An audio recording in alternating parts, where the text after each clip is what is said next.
Sunny crime ન્યૂઝમાં આપનું સ્વાગત છે। વડોદરા શહેરમાં વોર્ડ નંબર 8માં આવેલ ખોડિયાર સોસાયટી ખાતે છેલ્લા ઘણા સમયથી પીવાના પાણીની સમસ્યાને લઈ સ્થાનિકો દ્વારા આવેદનપત્ર આપી રજૂઆત કરાઈ।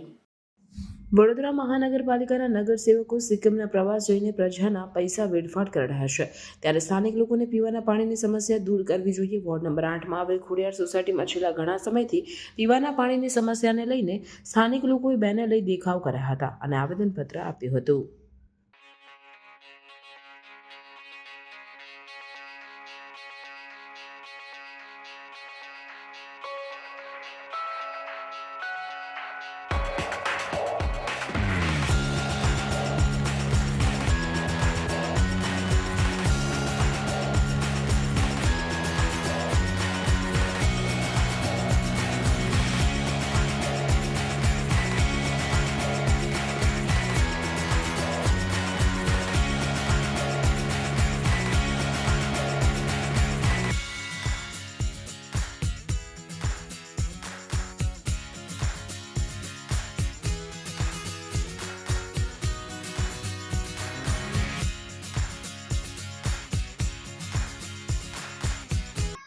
અમે ખોડિયાર સોસાયટીમાં રહીએ છીએ અને મારું નામ રાધા શર્મા છે।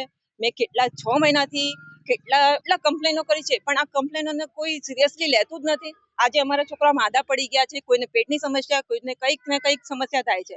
અમારે આ બધો પૈસો દવાખાનામાં નાખવાનું। અમે આ કોર્પોરેટરને બસ એટલું જ કહેવા માંગે છે કે ભાઈ આનું કંઈક નિકાલ લાવો, તો ભવિષ્યમાં આ છોકરાઓ થોડા સારા રહે।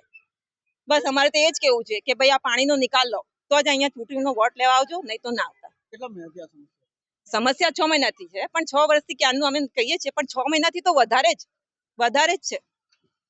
અને આજે અમે કંટાળીને છેલ્લે બસ આવું જ કહીએ છીએ કે તમે આ નિકાલ ના લાવતો હોય તો અહીંયા વોટ લેવા ના આવતા। અહીંયા વડોદરા મહાનગરપાલિકાના ઇલેક્શન વોર્ડ નંબર 8 ની વાત કરવામાં આવે તો એમાં આવેલી ખોડિયાર સોસાયટીમાં છેલ્લા 6 મહિનાથી ગટરનું પાણી પીવાના પાણી સાથે મિક્સ થઈને પીવાના પાણી સાથે આવ્યું છે, ત્યારે સ્થાનિક લોકોએ વારંવાર ચૂંટાયેલા પ્રતિનિધિઓને એટલે કે કોર્પોરેટર અને ધારાસભ્યશ્રીને વારંવાર રજૂઆત કરી છે, તેમ છતાં અહીંનું કોઈ પણ નિરાકરણ નથી આવ્યું।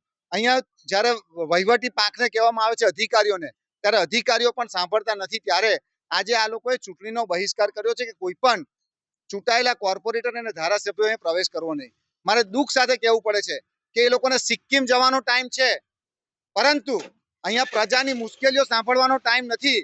આજે 22 લાખ રૂપિયા ખર્ચી અને તમે સિક્કિમની જે પ્રવાસે ઉપડી ગયા છો, એના કરતા જો એ 22 લાખ રૂપિયા આવા ગરીબ અને મધ્યમ વર્ગને આવી સોસાયટીમાં જો નાખ્યા હોત તો આજે લોકોને પીવાનું ચોખ્ખું પાણી મળ્યું હોત। આજે અમારે વિરોધ એટલા માટે કરવો પડ્યો છે, આ સ્થાનિક લોકો વિરોધ કર્યો છે કે ભાઈ કોઈ પણ હિસાબે અમને ચોખ્ખું પીવાનું પાણી મળવું જોઈએ। સનસની ક્રાઇમ ન્યૂઝ ને સબસ્ક્રાઇબ કરો અને બેલ આઇકન દબાવી તાજી અને સચોટ ક્રાઇમ સમાચાર સૌથી પહેલા મેળવો।